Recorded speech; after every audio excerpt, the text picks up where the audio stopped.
Assalamualaikum warahmatullahi wabarakatuh. Perkenalkan, nama saya Ramagani. Saya adalah mahasiswa jurusan Ilmu Komunikasi Universitas Muhammadiyah Yogyakarta dengan NIM 2022-06360. Di sini saya akan menjelaskan tentang budaya konsumen. Teori budaya konsumen oleh Mike Featherstone menyoroti peran konsumsi dalam membentuk identitas individu dan kelompok dalam masyarakat.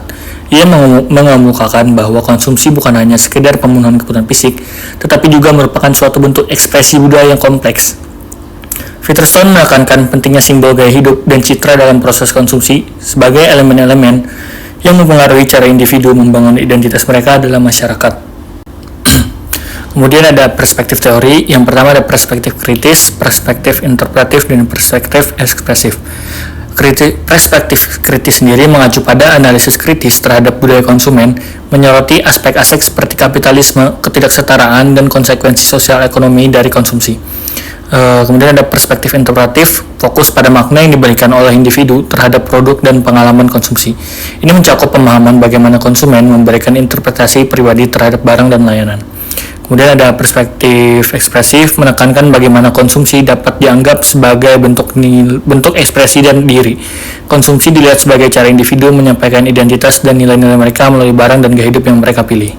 Kemudian ada simbolisme dan makna dalam konsumsi.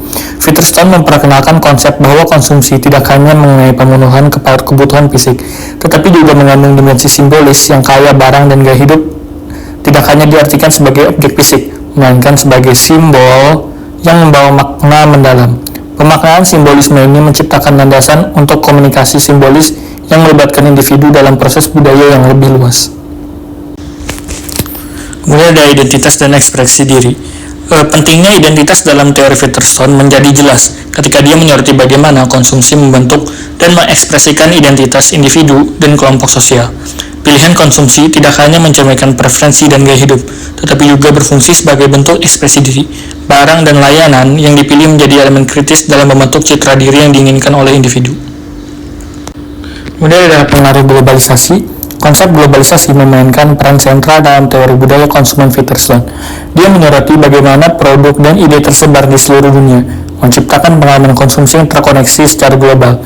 Globalisasi memperkaya keanekaragaman budaya dan merangsang pertukaran ide serta tren konsumsi, membawa dinamika baru dalam budaya konsumen. Kemudian ada perubahan sosial melalui konsumsi. Salah satu kontribusi utama Featherstone adalah pengakuan terhadap peran konsumsi dalam memicu perubahan sosial. Pilihan konsumsi yang mendapatkan popularitas dapat menjadikan kekuatan yang menciptakan pergeseran nilai-nilai dan norma sosial. Ini memberikan kontribusi pada evolusi masyarakat dan struktur sosial dalam lingkungan yang terus berubah. Dan sebagai contohnya, brand kultur di mana konsumen tidak hanya memilih produk berdasarkan kualitas atau fungsionalnya, tetapi juga memilih merek sebagai bagian dari identitas mereka. Kemudian ada tren mode dan gaya hidup. Konsumen seringkali menghadapi tren mode dan gaya hidup tertentu untuk membangun citra sosial dan identitas mereka.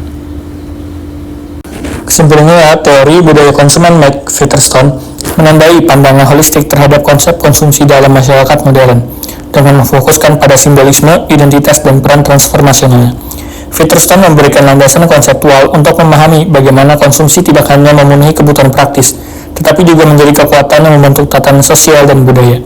Sebagai pemikiran yang memandang konsumsi sebagai cerminan dan penggerak perubahan masyarakat, teori ini terus memberikan kontribusi penting dalam memahami dinamika kompleks antara individu, produk, dan masyarakat. Baik, sekian presentasi dari saya, kurang lebihnya mohon maaf. Wassalamualaikum warahmatullahi wabarakatuh.